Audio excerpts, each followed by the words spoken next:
Welcome. Today we will be learning how to make a box and whisker plot. Box and whisker plots are pretty commonly used in statistics and different forms of math. So when we talk about how to make a box and whisker plot, there's a few necessities we have to have. The necessities for a box and whisker plot focus around these values I have over on the right side of my screen here. I know they don't make necessarily any sense right now, but we're going to break these down.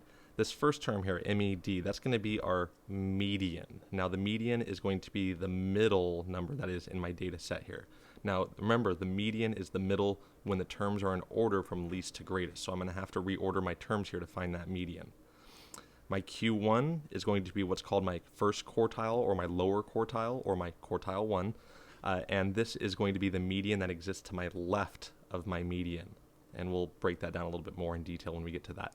Q3 or quartile 3 or upper quartile is going to be the median to the right of my central median. And again, we'll go into more detail with that when we get to it. G is going to be my greatest term once I order them from least to greatest, and L is going to be my least term when I order them from least to greatest. So obviously the first thing I'm going to need to do is put my terms in ascending order, go from least to greatest, right? So let's start with our smallest term, 7. It looks like I have a couple 7s. I have 2 7s to be precise. I have an 8. I have a 10. I have another 10. And I actually have a third 10 as well. Then I have an 11, a 12, and a 14. Now that I've put my numbers in ascending order, I can go ahead and start solving the values I need to make my box and whisker plot. Let's start with the median. Recall that the median is the term that is in the middle of our data set. So I have a total of 1, 2, 3, 4, 5, 6, 7, 8, 9 points of data in my set. So that means it's literally going to be the term in the middle where I have 4 values to the left and 4 values to the right. That's going to be this guy right here, 10. I have 4 values to the right, 4 values to the left. That means it's the median or in the middle. So we can call my median 10. Now quartile 1 is going to be the term that is in the middle to the left of that median. So we're not going to include 10 now, but of these data to the left of that median, what term is in the middle there? Well, notice now I have 1, 2, 3, 4 numbers, so I have an even number. So to find the median of those, I'm going to have to take the 2 middle terms, 7 and 8, add them together, 7 plus 8 is 15, and divide that by 2, because there's 2 terms there. 15 divided by 2 will give me 7.5, so quartile 1 is going to be 7.5.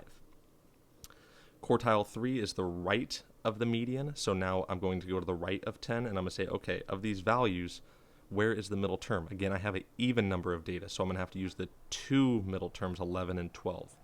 We can add 11 plus 12 to get 23, and divide 23 again by 2, and we could say, okay, half of 23 would be 11.5. If you notice, obviously, we're saying the median is the value between these two. That's where these terms are coming from. So our Q3 is going to be 11.5. Now that I found my median, my quartile 1, and my quartile 3, let's move to my greatest value. That's going to be obviously the largest term here, which is 14, and my least value, which is going to be the 7 down here. All right, now we have everything we need. We just need to make our box and whisker plot. We're going to be using this line graph down here that I've labeled from 7 to 14, 7 being my smallest term, 14 being my largest. My increments increase by 1, so all my units are progressing at the same rate. So what I need to do is start with my median, or my quartile 1, or my quartile 3. Honestly, we could start at any point. But the way this works, quartile 1 is going to be the beginning of our box. So at 7.5, which is going to be right between 7 and 8 right here, I'm going to draw a line. And then at quartile 3, where it says 11.5, I'm going to go to that value right here. And from here, I'm going to connect these like a box. So these will make a complete, in this case, rectangle here. This goes from 7.5 right here to 11.5. That was my quartile 1 and my quartile 3. Now, we said our median was 10. That's going to be where I'm going to draw a line to separate my box. That's signifying the middle of my data.